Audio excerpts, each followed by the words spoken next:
অনেকগুলো গাছ চুরি করে নিয়ে এসেছি আজকে। কি করব, গাছপালা দেখলে এত ভালো লাগে। আমার ব্যালকনিতে কিন্তু আগে অনেক গাছপালা ছিল। আমার ব্যালকনি পুরো গাছে ভরা ছিল। এখন ব্যালকনি ফাঁকা দেখতে পাচ্ছেন।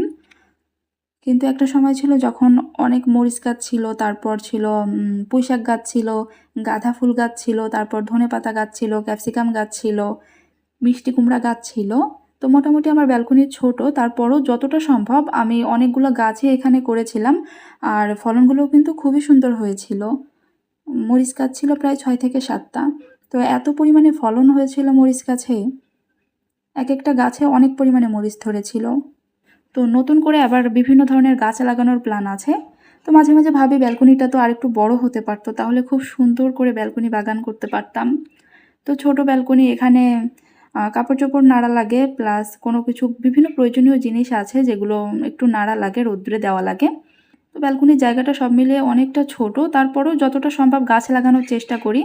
গাছ লাগাতে ভালোই লাগে। আমি প্লাস আমার হাজব্যান্ড দুজনেই আমরা গাছপালা খুবই পছন্দ করি। তো আমার থেকে বেশি ওই তো মূলত গাছপালা পছন্দ করে। আর এই যে মরিচ গাছ টাছ বলছি না, অনেক বেশি ফলন হয়েছিল, সেগুলো কিন্তু সব ওর যত্নের ফলে হয়েছিল। তো ও গাছপালা অনেক বেশি যত্ন করে। এইসব মরিচ গাছ এগুলো সব ওর নিজের হাতে লাগানো ছিল। তো সেগুলোর ফুটেজ যদিও আছে, আমি একটা সময় শেয়ার করব যে কী পরিমাণে মরিচ হয়েছিল আমার গাছে।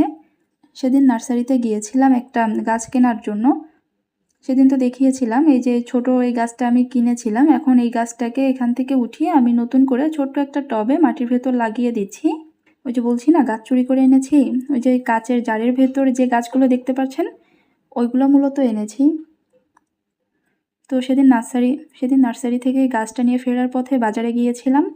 তো সেখান থেকে আবার ফেরার পথে একটা দোকানের পাশে দেখেছিলাম এই গাছগুলো অনেক বেশি হয়েছিল। তো সেখান থেকে কয়েকটা গাছ উঠিয়ে এনেছিলাম।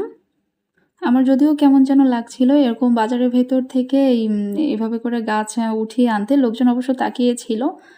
তো কি করব, এত বেশি ভালো লাগছিল গাছগুলো দেখে, আমি না এনে আর পারলাম না। অবশ্য এক দোকানের কাছে শুনে নিয়েছিলাম এই গাছগুলো নেওয়া যাবে কিনা। তো সে বলল এই গাছগুলোর মালিক নেই। গাছগুলো যিনি লাগিয়েছে তিনিও নাকি এই গাছগুলো শখ করে লাগিয়েছিল, কিন্তু তিনি এখন নেই এখানে।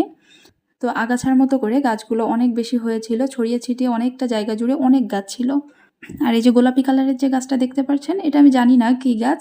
তো এই গাছটাও এরকম রাস্তার সাইড থেকে হয়েছিল, সেখান থেকে একটা ডাল উঠিয়ে এনেছিলাম। তো এটা এভাবে লাগিয়ে দিয়েছি। আমি জানি না এটা হবে কিনা, এটা এভাবেই দিয়েছি, দেখা যাক কি হয়। আর যে গাছ একটা আমি কিনেছিলাম, ওইখানে আবার দুটো গাছের গোড়া ছিল। তো ছোট্ট একটা ছিল আর একটা একটু বড়। তো ওটা দিলাম আলাদা একটায়, আর ভেবেছিলাম এটা একসাথে দিব, কিন্তু একসাথে না দিয়ে এটা আবার ছোট্ট একটা বোতল কেটে নিলাম, সেখানে আবার এই একটা লাগিয়ে দিচ্ছি। আর আরেকটা যে গাছ দেখতে পাচ্ছেন, এই গাছটাও আমার ব্যালকনিতে যেহেতু আগে অনেক গাছপালা লাগানো ছিল, তো টবে মাটি ছিল।